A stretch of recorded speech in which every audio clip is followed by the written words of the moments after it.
En plein cœur de cette forêt de Slovaquie, un trésor oublié de l'histoire européenne est en train de renaître.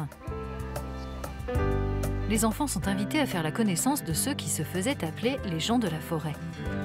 Il s'agit d'un groupe ethnique germanophone, les Untsokar, arrivés ici il y a des siècles pour travailler comme bûcherons.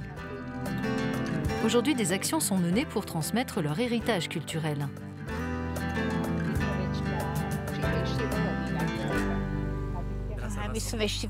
Ils ont apporté de nouvelles techniques pour couper le bois et des méthodes plus durables pour gérer la forêt, et même introduit des jours chômés en fonction de leurs fêtes religieuses. Ils ont marqué la culture locale pendant longtemps, donc c'est important de protéger et promouvoir leur histoire auprès de la population et des touristes.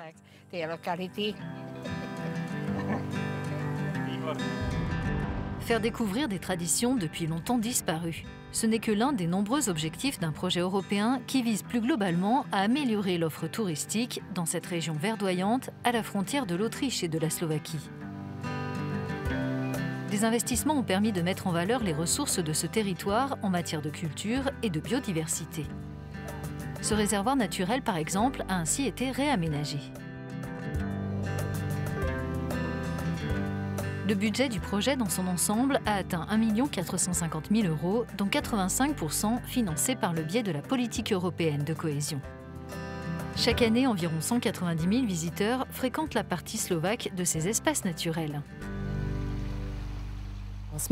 La région et les villages, à la fois ici en Autriche, étaient très populaires auprès des touristes, mais nous étions en retard du point de vue des exigences techniques et des infrastructures.